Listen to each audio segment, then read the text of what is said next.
Assalamualaikum warahmatullahi wabarakatuh. Selamat datang di pembelajaran BPKN dengan Miss Isma. Pada materi kali ini kita akan menyimak video pembelajaran dari berbagai sumber ya. Jangan lupa untuk disimak ya baik-baik penjelasannya. Di video ini kita akan belajar materi bab 6, yaitu tentang semangat dan komitmen kebangsaan untuk memperkuat Negara Kesatuan Republik Indonesia. Semangat dan komitmen kebangsaan merupakan sikap yang wajib dimiliki oleh setiap warga negara Indonesia. Semangat dan komitmen kebangsaan memiliki pengaruh yang besar dalam pencapaian cita-cita kemerdekaan Indonesia. Selain itu, semangat dan komitmen kebangsaan juga memiliki peran yang besar dalam mempertahankan kemerdekaan dan keutuhan serta memperkuat Negara Kesatuan Republik Indonesia. Pada video ini akan dibahas yang pertama, yaitu tentang makna semangat dan komitmen kebangsaan. Akan dibagi menjadi dua topik. Yang pertama, hakikat semangat dan komitmen kebangsaan, dan yang kedua adalah perkembangan periode semangat dan komitmen kebangsaan. Hakikat semangat dan komitmen kebangsaan. Dalam KBBI, semangat berarti kekuatan kemauan atau gairah untuk bekerja dan berjuang. Adapun komitmen menurut KBBI berarti perjanjian atau keterikatan untuk melakukan sesuatu serta tanggung jawab. Kata kebangsaan berarti kesadaran diri sebagai warga dari suatu negara. Oleh karena itu, semangat dan komitmen kebangsaan dapat berarti semangat berjuang untuk melakukan sesuatu yang berkalian dengan bangsa. Semangat kebangsaan dapat diartikan sebagai suatu dorongan untuk mempertahankan suatu bangsa dan memberikan dampak positif dalam perkembangan berbangsa dan bernegara. Semangat dan komitmen kebangsaan dapat ditumbuhkan dengan memupuk rasa nasionalisme dan patriotisme. Menurut KBBI, nasionalisme adalah paham atau ajaran untuk mencintai bangsa dan negara sendiri. Sedangkan patriotisme berarti sikap seseorang yang bersedia mengorbankan segala-galanya untuk kejayaan dan kemakmuran tanah airnya serta semangat cinta tanah air. Komitmen kebangsaan dapat ditunjukkan dengan sikap antara lain. Yang pertama, memiliki semangat persatuan dan kesatuan. Kedua, memiliki semangat berjuang mempertahankan kemerdekaan.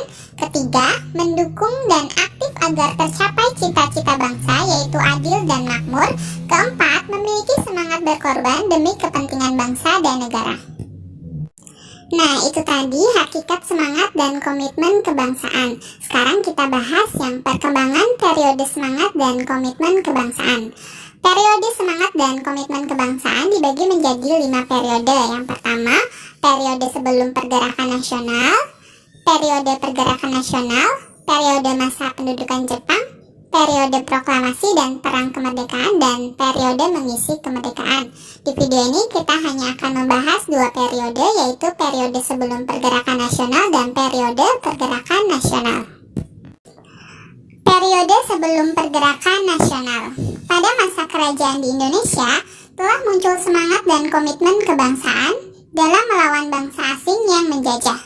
Beberapa pahlawan yang berjuang dengan gigih melawan penjajah adalah Sultan Agung Mataram, Sultan Ageng Tirtayasa, dan Sultan Hasanuddin di Makassar. Mereka berjuang di daerahnya masing-masing. Setelah mereka wafat pun banyak orang yang melanjutkan perjuangan melawan penjajah. Hal tersebut membuktikan bahwa semangat perjuangan bangsa Indonesia dalam mengusir penjajah tidak pernah padam. Salah satu tokoh perjuangan bangsa Indonesia, yaitu Sultan Hasanuddin, memiliki julukan ayam jantan dari timur. Perjuangan bangsa Indonesia waktu itu masih bersifat lokal dan tidak membawa hasil yang besar, karena belum ada persatuan dan kesatuan dari berbagai kerajaan. Sementara itu, kaum penjajah terus menggunakan politik divide et impera kepada para pejuang. Situasi tersebut tentu sangat tidak menguntungkan bagi para pejuang. Apa itu politik divide et impera? Divide et impera merupakan kombinasi strategi politik, militer, dan ekonomi yang dilakukan oleh Belanda. Hal tersebut bertujuan memperoleh kekuasaan dengan memecah belah kelompok-kelompok besar menjadi sejumlah kelompok kecil.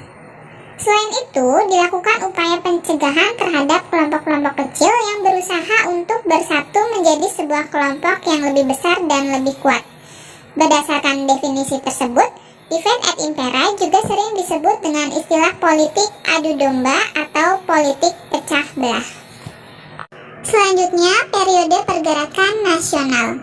Pada periode ini, hal yang ingin dicapai adalah membangkitkan kesadaran bangsa Indonesia atas pentingnya kesadaran untuk bersatu.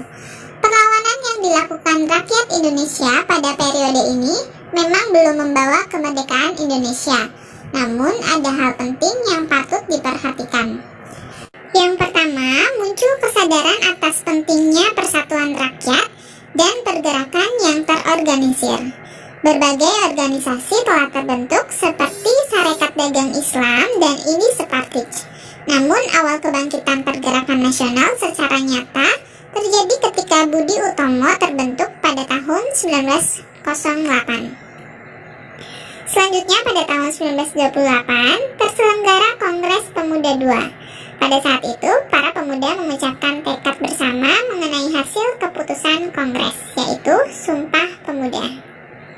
Sampai di sini dulu pembahasan kita kali ini. Terima kasih sudah menyaksikan dan sampai bertemu di video selanjutnya. Wassalamualaikum warahmatullahi wabarakatuh.